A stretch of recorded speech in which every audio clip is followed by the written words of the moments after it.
The war's over. It's done. There's nothing left to reclaim. Even the Americans couldn't defeat the communists. Wars never really die. They just hold their breath.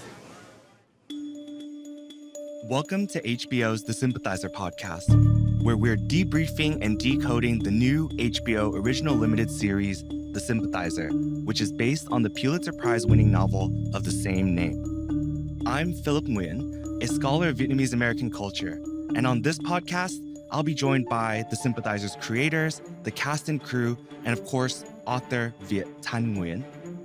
After every episode, we'll go deeper into the characters, their motives, and how this espionage thriller / cross-cultural satire complicates what we know about the Vietnam War, also known as the American War in Vietnam, and its depictions in US pop culture today.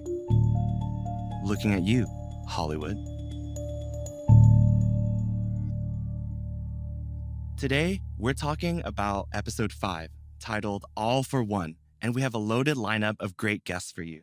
We have executive producer and co-showrunner, one of our podcast regulars, Don McKellar here, with episode director Marc Munden. We're going to be talking with actors Vi Le and Nguyen Ky Duyen, who play Lana and Madame, respectively, as well as executive producer Niv Fichman. And author Viet Thanh Nguyen is back to talk screenwriting with episode 5 screenwriter Maegan Hoang. Okay, y'all, spoilers are imminent. So if you haven't watched episode 5, it's time right now to press pause, go and watch it, stream it exclusively on Max. Then come back and join us here on the podcast. Okay, it's recap time. In the hospital, the captain drifts in and out of consciousness. The movie studio's lawyer comes to visit. Is that supposed to be an apology? No, it's supposed to be $3,000. A very generous amount. Of course, we would love to offer you more, but frankly, it's difficult to make a case for compensation unless there's a tangible loss. Tangible? Well, like an eyeball or a toe. The captain negotiates the payout up to $15,000 with the additional possibility of an apology from the auteur. Back in LA, the captain discovers that Madame has opened a Vietnamese restaurant, now a gathering place for the refugee community, while the back room serves as the general's planning headquarters for his secret operation to take back Vietnam.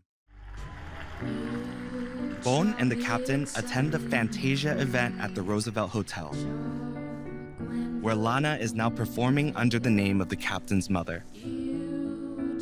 The setting, songs, and synchronized choreography of the up-and-coming singer Quế Linh's Fantasia performance is an ode to Paris by Night, a popular diasporic Vietnamese variety show.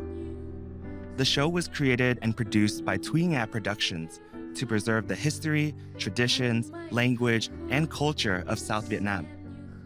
A university professor in Saigon, South Vietnam, Tô Vân Lai founded Thuy Nga Productions in 1972 to record and redistribute Nhạc Vàng, or the golden music of South Vietnam, distinguished by songs sung slowly and sadly about love and war. Paris by Night was established after he had fled to Paris, France in 1976, bringing with him musical recordings and tapes banned by the Vietnamese communist regime. He recorded and produced the first Paris by Night in 1983 onto VHS. The program captured a shared sense of homesickness, longing, and nostalgia among fellow expatriates overseas, known as the Viet Kieu. Paris by Night relocated to California in what's now known as Little Saigon, to continue to be produced annually, featuring MCs recognizable in any diasporic Vietnamese household, one of whom is Nguyen Ky Duyen, who plays Madame, and who we'll hear from today, as the shows became a way for Vietnamese refugees to build community through music and memory in exile. Back to our story. The captain pays Miss Mori a visit, only to discover that Sunny is there, and he and Miss Mori are now dating, which is awkward. With the assistance of Dorothy the alligator, the captain surprises the auteur at his home. Oh, Christ. That's why you're here. He wants an apology. Very well. I am truly, deeply sorry. No. I want something else. An apology from you isn't worth shit. You keep all the Vietnamese lines in the movie. Brother, even the studio doesn't tell me what to do with my final cut. The captain sends evidence of the general's plans to Hanoi. He also sends the photographic evidence to Sonny, who publishes a story about it in his newspaper. The episode closes as the general brings the captain to a remote area and reveals the true extent of his operation, where a substantial army of men led by Bon are in the midst of training exercises. And now, it's time to welcome back our series regular, executive producer and co-showrunner Don McKellar, as well as director Marc Munden. Marc Munden is an English film and TV director, known for his work on Help, National Treasure, The Devil's Whore, and the cult favorite Utopia. He directed the Sympathizer episodes 5, 6, and 7, and I have so many questions. I want to ask you, Marc, if there are any things that you felt most strongly about when approaching this episode particularly, or parts that you looked most forward to filming. Well, it's a very emotional episode. I mean, it's really all about the captain being at sea, but also he has like these very strong relationships which have been sort of severed with two women. One is Miss Mori, who is totally neglected, and decides that he can just rock up at her doorstep and carry on where he might have left off. And he has a rude awakening in finding another certain someone there as well. But also there's something quite sort of, I think he's discovering his own feelings about Lana, which were, perhaps a little incoherent, in the past episodes. But now she's grown into a woman, and that surprises him. And not only a woman, a beautiful woman who's got this incredible talent of singing, so she's become, the captain and Bond sit at their table at Fantasia in awe of her, she's just become a completely different person. So I love doing that because I felt there's some really nice, tender, flirtatious moments between the two of them. And also some rather tricky moments between the captain and Miss Mori. But that was... Right, some tension there. Yeah. I felt strongly that all that needed to be very clear, as it were, because it's a sort of manifestation of his being at sea, I think, those two nexus. Mm. And I think for both of you, Viet Thanh Nguyen, the author of The Sympathizer, he writes women in a very particular way in The Sympathizer. So what was it like to... What are you trying to say? What was it like to adapt the novel to what we see on the screen, right? Because I think what we see on the screen is that these characters are much more layered and much more complex than one would lead on to, especially, what we know about stereotypical depictions or portrayals of Asian American men or women in film, right? Yeah. I mean, it's interesting. I'm curious, you can talk to Viet about it. But in the book, I feel like the captain is a bit naive in a way. He sees himself as a spy. And he's almost like, as we say in the show, like Steve McQueen or something, like this sort of 70s spy model. He's sort of like a Vietnamese version of that. And that's sort of, he has that in his head. He's very conscious of popular culture. And I think in his head, that's the way he is with women, like he's cool guy. He's slick. Yeah, he's exactly. Gonna finesse, yeah. But he finds that doesn't apply all the time, right? With real women like these women are. And, Ms. Mori is very American, but Lana's really blossoming in a way that is both exciting to the captain, but also threatening. And it changes his character, I think, when he sees that happening. Yeah. And I think there's something to be said about the naivety of the captain as well, right? Because we're sort of growing through it with him. We always have to remember that we're seeing it through his eyes. So when we see Lana sort of like this glamorous figure on stage all of a sudden, that's through his eyes. Right. And you're not really sure what's fantasy and what's reality. Right. Yeah. I want to get into this Fantasia scene, right? Like the scenes where V or Lana is singing, it feels very nostalgic to some of these variety shows that after the end of the war, after the fall of Saigon, the mass exodus and resettlement of refugees, the way in which folks had built community because they were dispersed all over, the world was through music, through arts, through culture. Paris by Night or Asia Entertainment or Vâng Sung, like these diasporic Vietnamese variety shows, a lot of the music speaks to this sentiment of missing the homeland or of this longing for the homeland. And so oftentimes, I think now for me as a child of refugees, the songs become very familiar, right? And they're very evocative of all these different emotions that folks like my parents, my aunts, uncles wouldn't necessarily talk about, but they would be very open to sing karaoke of the songs that evoke that type of emotion. Yeah, they were incredibly popular too. Like every family basically that we talked to had those stories of watching with the family Paris by Night, and the sentiment, as you say, like it was the only time in the family where there was pure sentimentality just exploded. Yeah, any house party, that's what you're confident that that's going to be on a TV somewhere. Yeah. Mark, I want to ask you about this moment after the captain wakes up where he goes back and finds the auteur to not necessarily seek revenge, but kind of make his peace, I would say, or find closure. That director's speech, when the auteur speaks to the sacred art of the editing process, how can you speak to the metatextuality of that? Yeah, I mean, there's a lot of Robert in that speech, actually. The way that he did that, all that trumpet playing at the end is total improvisation. That's not in the script. Yeah. But you're talking about the idea that editing is like jazz in some sort of way. Yeah, I don't know. I don't totally believe that. I think editing is a bit more like punk, actually. Punk music. You sort of destroy in order to. I think as a filmmaker, you're always experimenting with, the alchemy, which is the footage that you come away from the shoot with, and which hopefully turns into something else once it's all put together, goes from base metal to gold. And I guess there's a certain amount of improvisation and free form and experimentation going on with that as you go along. Yeah. And so did the alligator have lines, or how did you...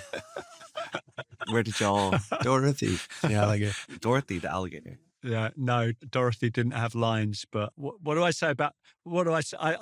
He doesn't want to reveal the fact that, in fact, it was a CGI alligator. I hope I'm not bursting any bubble. If I was to say that the Oscar-winning Robert Downey Jr. in fact wasn't in the same swimming pool as an alligator.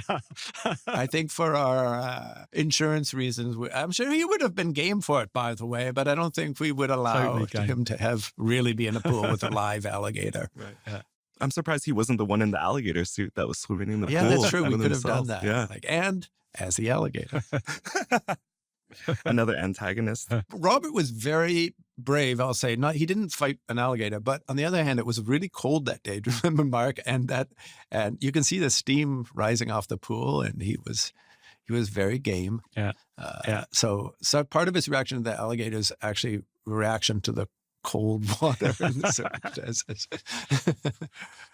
my goodness. Well, I want to thank y'all for sharing your insights, being behind the scenes, and sort of the meta insights as well. Thank you. Thanks a lot, Phil. Thanks.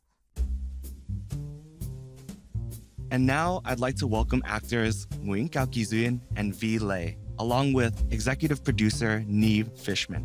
Ky Duyen is a Vietnamese-American actor, singer, songwriter, and acclaimed master of ceremonies for the long-running series Pari By Nai, an icon in the Vietnamese diaspora. In The Sympathizer, Ky Duyen plays Madame, the wife of the general.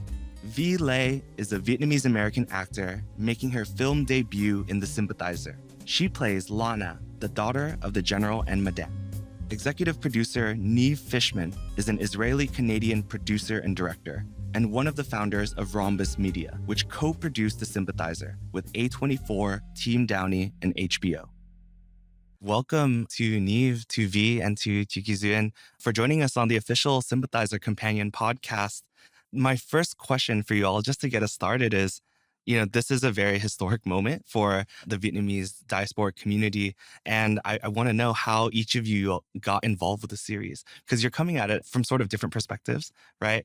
Niv, as one of the producers of the series, and we had heard in an earlier episode that you were the one that handed Director Park the copy of The Sympathizer. For V, I know this is one of your first opportunities to act in a series of this scale, and Ky Duyen, you, of course, are a legend in the Vietnamese American community as, the longtime MC for Paris by Night. I'll start with you, Niv. How did you first get involved with this series, and what was that like for you? Well, I actually first received the book right after it was published from a really good friend of mine whose name is Kim Lee. He's an actor and producer, and he read the book and thought it would make an amazing project for, we thought at first, a film, actually. Right. And so he got in touch with Viet and then arranged for us, Kim and I, to meet with Viet in Los Angeles. And, and we spoke to him about the idea of the adaptation. So at that lunch, we asked Viet who he thought would be the ideal director for this. And he said Park Chan-wook, because he loved Park Chan-wook's work, and actually Old Boy inspired certain parts of the book, he said. And I said, well, I happen to know Park Chan-wook. So I was able to, to send it to him, and he ended up really loving it. And that's how we all ended up here. Yeah. Really making that connection. And for you, V, what was the casting process like for you? And, this is, you're the star, right? And especially in episode 5, where we see you become the star, right? So it's almost like this meta narrative that's happening with you in your real life. I know you're currently a student, right? Yes. What was it like for you? Yeah, I remember my friend sending me an open call, and I'd read Lana's character description, and it really resonated with me. And I thought, I really love the character, and I really had nothing to lose. It was my first audition ever. So I just shot my shot, and rest was history. I can say from the other side of that, yes, please. For most of the roles, we had to go, on a worldwide search. And of course, we were looking for actors who had some experience in the past. But in the case of V, she was the one. Like she was Lana. She was in the first round, and she survived, and we're so happy because she kills it. Ky Duyen, I don't know if you remember, but when we were filming the sequences for the longevity party, which are in 103, we were looking together at V performing because you were there in the audience as Madam, and you said to me, I used to also be like that, and maybe you could kind of talk about your own life that led to kind of being the incredibly renowned MC of Yes. Paris by Night. Well, first of all, Lana, I have watched, because obviously I was not there every time you tape something, but to see the final product, I was telling myself, boy, the producers, the directors, they really have an eye for talent, because you were just so natural. I don't know what more training or schooling you need in the art of acting, but you were just so natural. And I'm like, gosh, she's good. So maybe you were just being yourself, and that came through really good. Oh, I appreciate that. And to answer your question, yeah, I think I was Lana in real life. I came over here, and as with most Asian family, especially the second generation like myself, all our parents, we have basically 3 choices of career to go into. First of all, a doctor, and if you don't make it, then either a lawyer or an engineer, right? So for me to venture out to go into quote unquote the entertainment business, and there were times where I was dancing also and singing and wearing flimsy dresses, which I'm sure my dad was quite in shock. And it wasn't until I actually finished school, passed the bar, became a lawyer, and proved to my parents that, okay, I got this career under my belt. So if the entertainment side didn't work out, I'm not going to starve. I can always be a lawyer. So that's when they said, okay, yeah, you're free to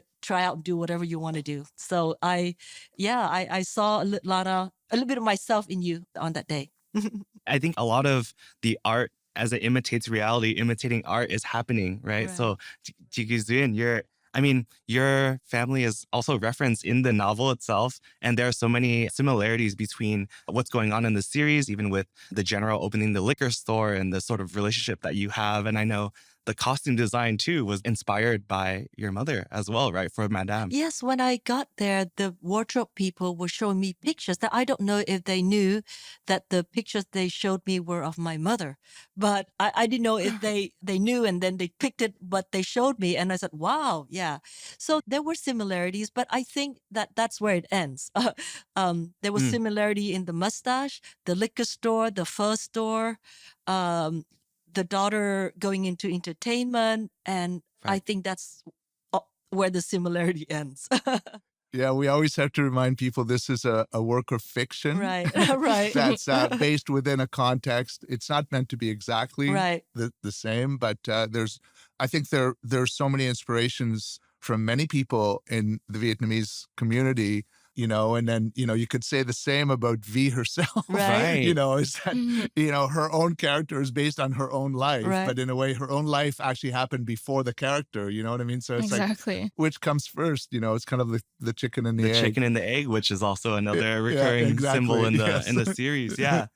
I mean, Niv, you talked about this longevity scene, which I feel like as a Vietnamese American evokes all of those different wedding banquets and celebrations that I've been a part of as a second generation Vietnamese American. I mean, to you, V, and I don't know if the listeners caught it, but the relationship between you and Ky Duyen, I think you had referred to her as Lana earlier too. To Ky yes, Duyen. So it's real, right? I think it's of there. her as Lana. I don't.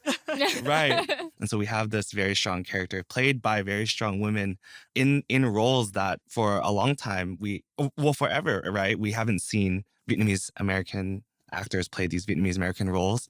V, to you, well, I feel like it's a redundant question at this point, but Paris by Night, is it something that speaks to your experience? Oh my gosh. Can you talk a little bit about that? What was that? That was a household staple, I would say. Like every time the TV was on, it's not surprising. It's Ky Duyen and, Nguyen on Paris by Night. Right.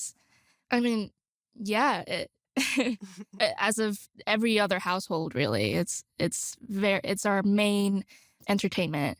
Yeah, I just grew up seeing Ky Duyen on the screen, and then now she plays my mother, and I'm kind of like emulating her life, which is it's still mind-boggling for me. I know that Lana's story is like reflecting your own personal life, but I wonder did you have to do any research into getting into the character, or what was your preparation like? Because in the longevity episode, you also sing for the first time in this banquet, right? And then there are, in episode 5, in the Fantasia scenes, you are, again, the entertainer, the star, right? Mm-hmm, mm-hmm. As for research, I had to look into the time period, right? But a lot of Lana's character, it's kind of directly from me.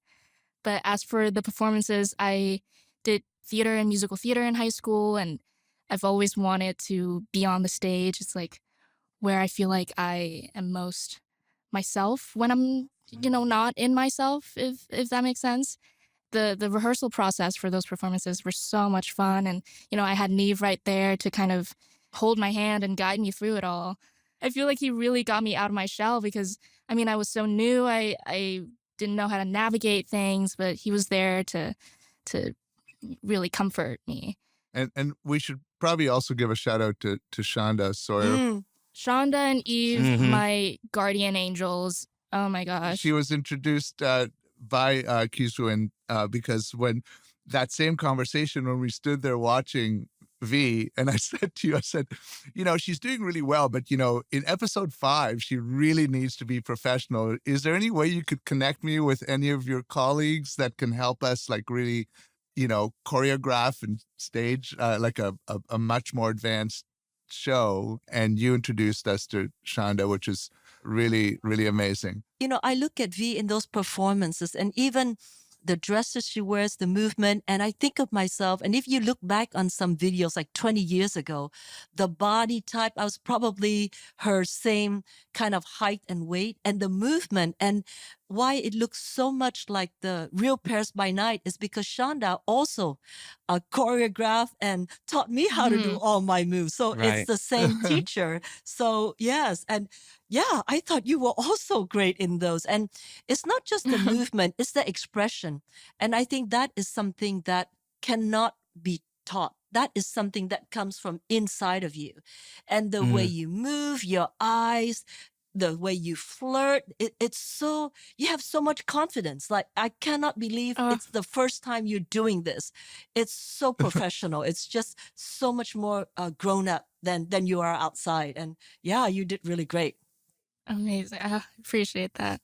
Niv, I also want to ask you about sort of the musical direction, some of the songs that we hear, how they're performed. I mean, they're kind of Vietglish mashups, right? But I know, you're the expert in music, and some of your films in the past, like Red Violin, have also dealt with this concept of music. How did you employ some of that experience into the series, and particularly for the Fantasia scenes?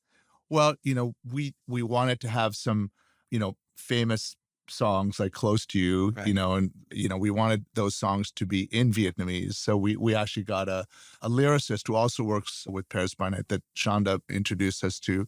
His name is Din Bao Nguyen, Dylan, who did an incredible job. And so, we tried to collect around us people that actually did the work.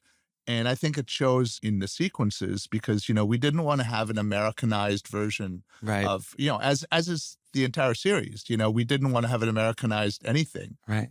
Thank you for that, Niv. And to Ky Duyen, I mean, music becomes such a valuable tool for the community to create community, right? Right. The Vietnamese community in diaspora exists, I would say, arguably because of, Thuy Nhat Productions and the establishment of Paris by Night to be able to memorialize some of what the folks went through, right? And to be able to open up these avenues of conversation around topics that are not always easy to talk about, right?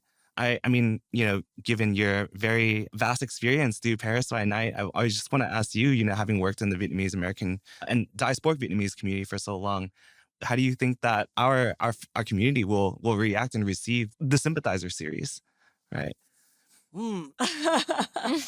That's a hard one. I think it depends on, just like in the Sympathizer, just like in the characters, they're going to be different layers of people, different age group. Like my age group will react differently. V's age group, my parents, my aunts. So I think each of us will react differently. But I think basically the younger we are, of course, because a lot of time has passed. Myself, I came when I was 9 years old. I basically don't remember much. I mean, I know of the war, but I never lived through it. So, of course, my feeling is going to be different. But I think overall, if we keep an open mind and we know that it's a fiction and it's very funny at times, even though it's dark, and I think that's why the book won the Pulitzer Prize, because Viet Thanh Nguyen was able to take a very serious subject and make it funny, and then through the lens of the director and make it into the film, it's even funnier. You know what I mean? So I think sometimes if you can laugh about something, that it's going to release a lot of pent-up pressure even. So that tension, yeah. I'm sure there will be some people who find things that they don't like about it. But at the same time, if you look at all the characters, you'll find something that you'll like about the character on your side, and then some things that you don't. And I think that's what's going to make the movie a success. Somebody's going to like it, and there's part that they don't like. Right. And I mean, even in all of the Paris by Nights, right, there's usually a segment that is a hike-it, right? Or a that is like comedic. Yes. Right. I mean, do you think the Vietnamese community has maybe a darker sense of humor, or how that humor can be used to alleviate some of that tension and really talk about things that for a lot of folks are really traumatic? Yeah. As my 30 years as an MC, I have to pick the right kind of humor when I do my stage things. And I don't know, basically my humor is just like, you can't talk about anyone or anything. Because I think Vietnamese people are pretty serious. And sometimes we do tend to take everything very serious. So, for example, my partner, Nguyễn Ngọc Ngạn, he's, we can't joke about it. It's not like American comedian where you can joke about the president, the pope, whatever, right? Vietnamese, we can't joke about anything, so we joke about each other. My partner would always joke about how short he is, for example. But then even then, we get some people writing in to say, don't joke about short people because they feel offended, Right. So so that's my take. I would say overall, at least the older generation are not as open as the younger generation now, for sure. I want to ask you, Ky Duyen and V, I mean, does being a part of the series, the Sympathizer series, has it changed your relationship to your own sense of Vietnameseness or the Vietnamese community? Because I mean, when people see this, right, like this is, I mean, we are speaking, it's a critique of Hollywood and of course America, but for a lot of people, I think, who are Vietnamese American or living in the diaspora who have never seen any sort of Vietnamese representation like this, there is this moment where we see ourselves, right? I know that for me, just this entire story really broadened my scope. I grew up in Vietnam. I learned about the war through a very specific lens. I knew of it as the American War. And then having come to the States and taking history classes and such, I learned about it through the other perspective, but it was still through the eyes of the American people. And so this show, this book, the show, it's the last piece of the puzzle. I feel grateful, and I feel there's a sense of pride there that our people are being seen, and there's representation, there's visibility. Well, for me, it's not, I guess it's more practical in the sense that I'm so proud of the acting ability of the whole cast, of Viet Thanh Nguyen for writing such a beautiful book, because we hardly ever seen any Vietnamese name, especially in the mainstream entertainment. You know, growing up in the 80s, we always watched the Hong Kong series, right? And now it's the Korean series. And as Vietnamese, we've always looked up to others like that and think, wow, they're really good. But for the first time, I feel now in the entertainment industry that, wow, Vietnamese can do it. They are good. They are so talented. And given the chance, they could be as good as all the other Asians that we see a lot. So in that sense, I feel that we are being heard, not so much in the historical sense yet. I'm just more practical in that way. Thank you for joining us on the podcast, Vi, Ky Duyen, and Niv. It's so beautiful to see the relationships that were built between generations of Vietnamese women, especially between a living legend and an upcoming star. For our last segment, we've brought together returning guest Viet Thanh Nguyen, Pulitzer Prize-winning author of The Sympathizer, with Episode 5 screenwriter and The Sympathizer co-producer Maegan Hoang, to talk about some of the nuts and bolts of adaptation for the screen, the writer's room, and more. Maegan Hoang is a writer and director. In addition to her work on The Sympathizer, she was a story editor on FX's Shogun and staff writer on Season 2 of Counterpart.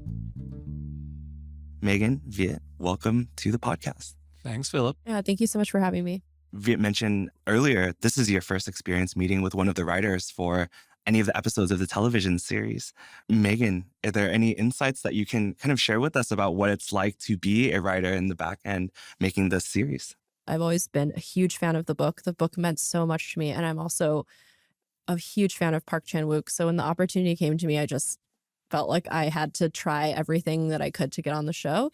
And what was really amazing about the experience is that we really did use the book as the source material. And I think that as a room, we really collectively tried to respect portraying the book as much as we could, just because it meant a lot to many of us, as we had 3 mixed race Asian American women in the room. And I know that for all of us, we just really, couldn't be more excited to give so many actors the representation opportunity that they finally deserve.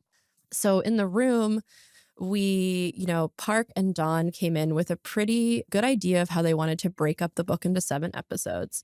And then our job was really trying to pick and choose the scenes and the moments that we could capture. I think this is a pretty hard book to adapt, in my opinion, just because it's so internal and it's so subjective, which is actually something that personally really excited me, because I think that gives you the opportunity to do really interesting visual things in order to create the internal character state that you wouldn't necessarily get in another TV show. So that was something that was really fun to talk about. I have to say the opening sequence of episode 5, which is taking place in the hospital bed as the captain is negotiating with the lawyer and with Violet, really captured that to me was, in my mind, exactly what took place in the novels. That was a really crucial moment where the adaptation worked really well. Congratulations. It's funny because that scene, and then also when in my draft, because things go through revisions just based on Park and Don's needs and then their editing process, that scene and also the scene with Miss Maury, Sunny, and the captain. When I was writing those, I honestly just used the dialogue from the book. And you do that as a writer, because this isn't the first adaptation I've worked on. And you look at it and you're like, can I make it better? Like, what do we need to cut? And sometimes you're like, I really don't think I should change it.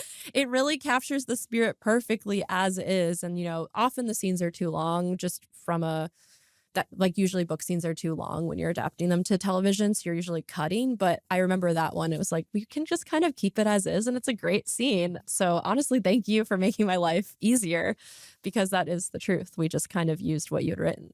What was the hardest part about adapting the material you used for episode 5? I think the hardest part of this episode is that it's truthfully the episode that diverges the most from the book, just because we maybe didn't have enough time to cover everything as well as we could. So we kind of leaned into the surreality of Fantasia and his memory loss and those types of themes in order to accelerate the plot a little bit, because of course the book's around 300 pages, if I recall. And I think that might take people 20 hours to read, maybe. I'm not really sure. But you only have 7 hours here to watch the whole show. So we just don't have the time and space to bring those out. So I think the hardest thing was just getting the story across and all the emotion across. Like one thing I was really excited about in my episode to write was the flashbacks of Man Bun and the captain, because it just felt like something I had really wanted to see on the show. So it's like, oh, we finally get to see, them as children and how they grew up and like how those memories shaped them. There's almost in that particular scene, and then watching the beginning of the episode and the captain waking up, there's this like almost like religious subtext or context that's going on. My family is Buddhist, Vietnamese Buddhist. So maybe I'll pass to you if you notice some of the religious subtext or context. And it felt like rebirth to me.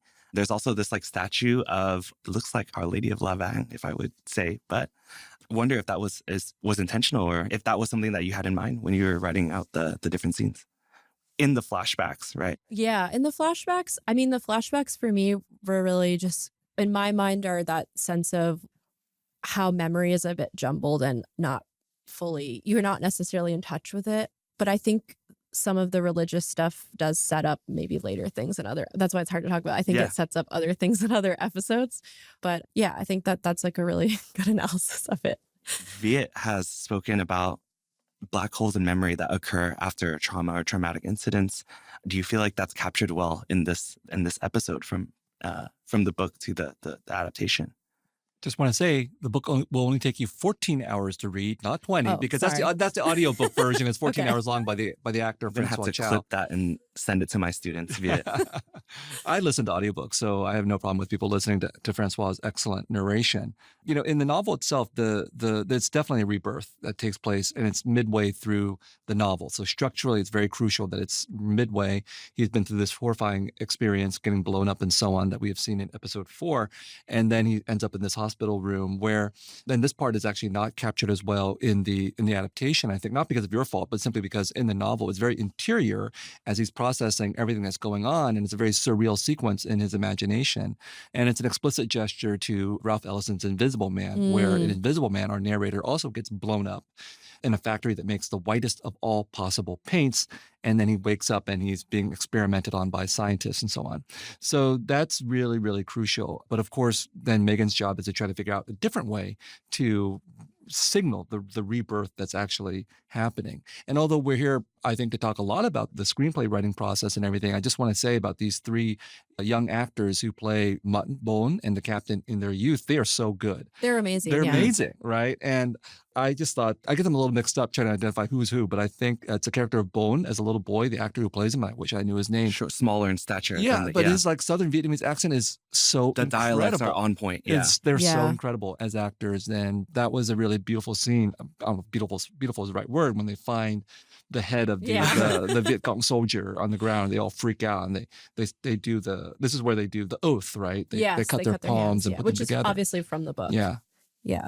Yeah, the head, I was really excited about that. That was something we came up with in the room. One thing that was really important to me that I wanted to convey on the show is it's kind of the banality of war. It's like it's everywhere. And when you're in a situation like that, and you can be a little kid in a school uniform and you can just be walking through the woods in an innocent way and then be hit with the intensity of the experience that's happening around you. And I think that was a nice, maybe also like visually simple way to convey what kids like that would be experiencing at that time and in Vietnam all over, because you're still trying to live. I think sometimes we forget that during wartime, people are really just trying to live an everyday life no matter how they can. So I was really happy And not that everyone's that a soldier was that's kept. fighting. Yeah, and not everyone's a soldier. They're just kids who are going to school, and they're privileged enough to go to school, but they're still going to see these, really horrific incidents that impact them. I also have a question about the process of adapting the Yeah. screenplays, because Don and I actually worked on breaking the novel down into 7 episodes. Oh, right? cool. Yeah. So once it got to that point, you guys had that. How did you end up with episode 5? So that's assigned by the showrunner. And in our case, it was actually done by level. So just to be perfectly honest, Naomi wrote episode 102. She was a co-EP. Marc wrote episode 3. He was a co-EP. Don wrote episode 4. And then I was the next level writer. I was a co-producer. And then Felicia was the story editor, and she wrote episode 6. And that's how they did it. And I think rooms do that in order to be fair, because the reality is we really are coming up with the story together. And, there are pitches I had that are in different episodes, and there are pitches other people had that are in my episode. And that's kind of the collaborative nature of television writing. So even though I wrote the script, the ideas really were, under the guidance of Don and director Park, but all of our different ideas through their lens. Even after you finish episode 5, though, then it's filmed, and then, Yeah. so you've seen it. Were there changes that were made from the script that you wrote to the actual final product? Yes, definitely. There were quite a few changes, I think, both through the script and also through editing. In my script, I think you'll find this pretty interesting, is my version started with Fantasia as a very surreal sequence.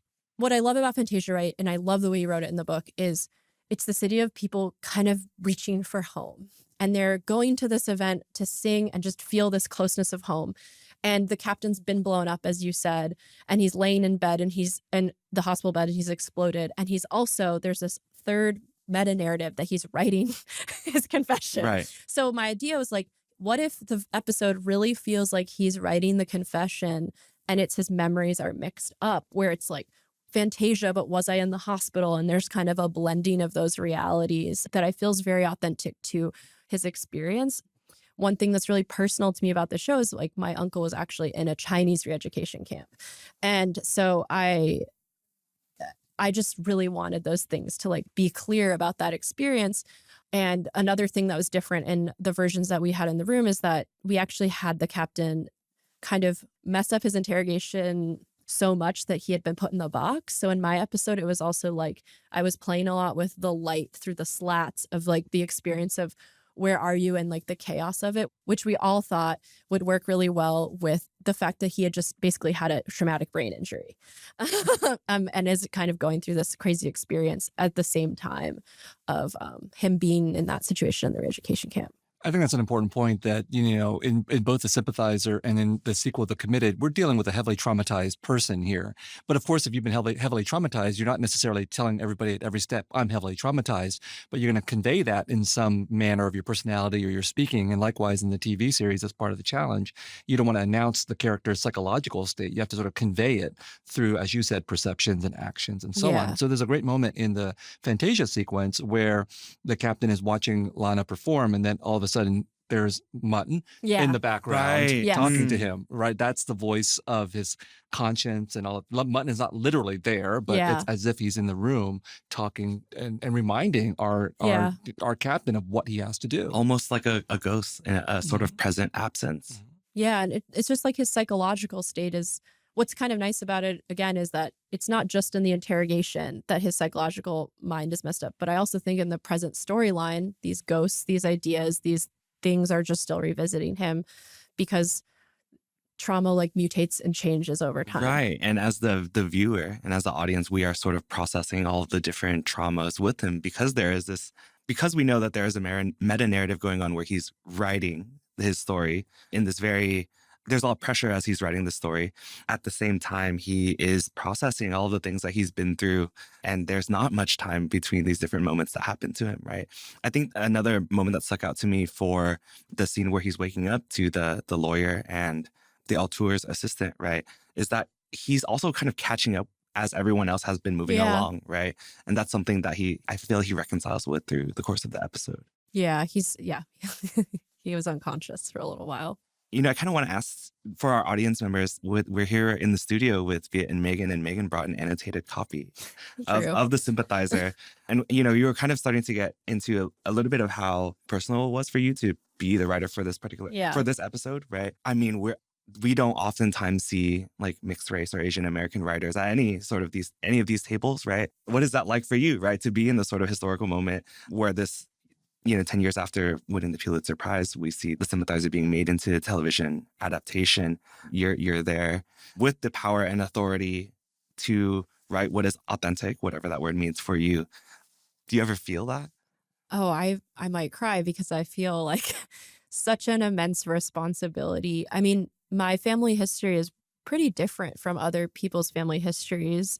So I also am very aware of the fact that I'm coming from a quite different point of view, which is that my grandmother left Vietnam in the 1940s to move to Hong Kong with my grandfather. And then she had 14 kids in her family. And so she brought 9 through 14 in 1954, because they were in North Vietnam, to Hong Kong. And then she had many siblings who stayed, and she slowly brought them over. So my dad grew up in a tiny apartment in Hong Kong with all these refugees that my grandmother had saved. And my family has essentially pretended that we're not Vietnamese, because one of my dad's cousins even told me when he came to Hong Kong, he was forbidden from speaking Vietnamese because they just wanted him to assimilate and they didn't want to make it part of their life anymore because it was really painful. They lost everything. They were very wealthy people in North Vietnam who were actually French citizens because that's how well connected they were, and everything was taken from them. And so I think the book and just working on a show, it meant a lot to me because it's not something I think people can really understand. And in another way, like watching the pilot was really emotional for me because I've worked with Ky Duyen before, and watching her be in a situation that's not necessarily that dissimilar from her life, I just started crying because I just thought about how everyone in this scene has such a personal attachment to this situation. They're almost like reenacting the trauma of what their parents went through or they themselves went through. And it really mattered to me to try to do my best on the show, just because it's our first and kind of only show. And we have Viet to thank for that because he wrote an amazing enough novel that someone wanted to adapt it, and that's like incredible. And we're really lucky that we got this chance that we've never really had before. Want to thank you so much, Maegan and Viet, for joining us today. Thanks, Philip. Thanks, Maegan. And that's it for us today. Many thanks to V. Lê, Nguyen Ky Duyen, Niv Fichman, Don McKellar, Marc Munden, Viet Thanh Nguyen, and Maegan Hoang for such insightful conversations. We'll see you all next time when we dive into episode 6 with executive producer Susan Downey, story editor Anchuli Felicia King, author Viet Thanh Nguyen, and actors Sandra Oh, Doan Lê, and the great Ky Duyen. See you then.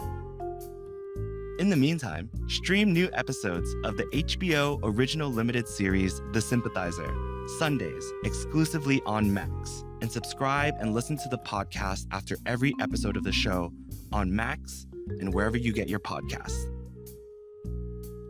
The Sympathizer podcast is produced by the Mashup Americans for HBO.